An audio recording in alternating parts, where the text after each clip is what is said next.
Hello there, this is Miss Evans, hoping desperately that this take will be the one that will upload. And I had to use the camera app on my laptop, download it, and then upload it in case you have the same issues I have on Canvas. Okay, let's talk about this. So I want to make sure I start off with my ask of you, which is like, what is my reaction? My reaction is complicated because I both am thinking of how I'm reacting to it today, and I'm also thinking about who I was when I watched it as a teenager myself back in like the late 1900s, and what about myself then thought about it then. And I'm looking at it now like, some things are understandable, some things not totally formed, and some things just didn't really age well. What's interesting though is that back then I didn't know what magical realism is, and now that I know what it is, I actually think this is a magical real film because there is no real explanation. There's no magic wand. There's no scientific explanation. There's no cursed thing. It just is what it is, and more in the film, people gradually just accept that there's no science behind it. It's just magical realism.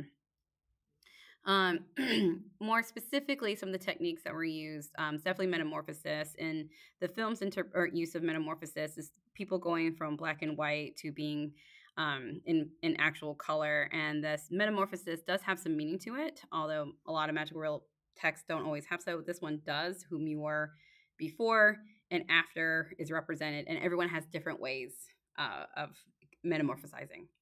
I also think this film is heavily focused on juxtapositioning, in that we have the two characters from the then modern world who are exploring this 1950s hyper reality that's much more naive, much more limited, and less informed, shall we say. And the novel does a really good job in juxtapositioning the classroom in the late 1900s to the classroom in this world where there's way more information overload in the real world and very limited in the hyper real.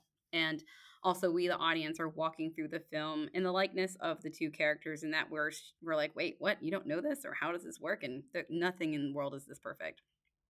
And there's commentary in that, and I think the biggest commentary is the idolization of how things can be perfect and simple, in one way, but really can be suffocating. And the newer generation, every new generation, is pointing out the blind spots of the older generation. And one specific blind spot would be that of gender prescriptions.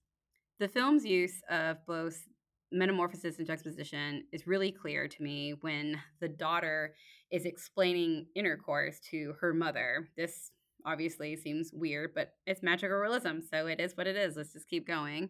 And in this, you have two people representing two different forms, areas of generation, and one is very naive and misunderstanding, and with that, she is very limited into whom she is and what's out there.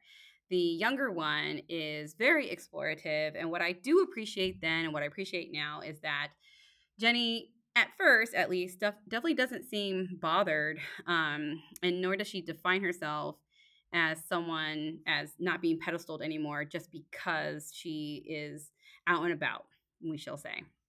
And what I really like now that I didn't appreciate then is that Jen at the end practices choice. At the end, she decides to not be out and about, and she wants to be in home, chill, probably something a little bit more Pleasantville-esque. And she actually stays in Pleasantville to kind of show that that's what she wants.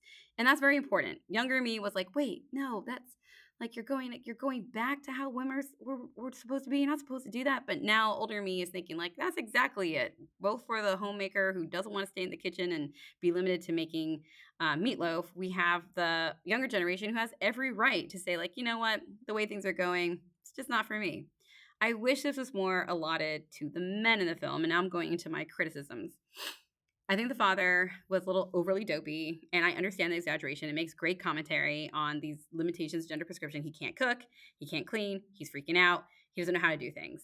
But it's a very bad stereotype. And by the way, to my gentlemen in the audience, please let me know if my intent is not, if my impact is not matching my intent. But I feel like it just made some very bad stereotypes. I think the film could have done a so much better job if it showed a man gradually, you know, expanding the gender prescriptions, perhaps learning how to cook and ironing their clothes, being really supportive of their wife, and being genuinely happy for her as she's exploring different sides of herself and supportive. I think that would be really good for men and for women. And at the end, even though he cries, and I realize That might have been a really good choice in 1998 to show that the real change is him being a man who can actually feel his emotions and cry. Because the audience doesn't sympathize with that character, it sort of misses the mark and it kind of like, oh, the dopey dude, he's the one who would cry, and we don't want to be anything like that. And that's something I wish this film explored on top of other things. Thank you so much for listening. Oh man, I hope this will upload. Have a good night.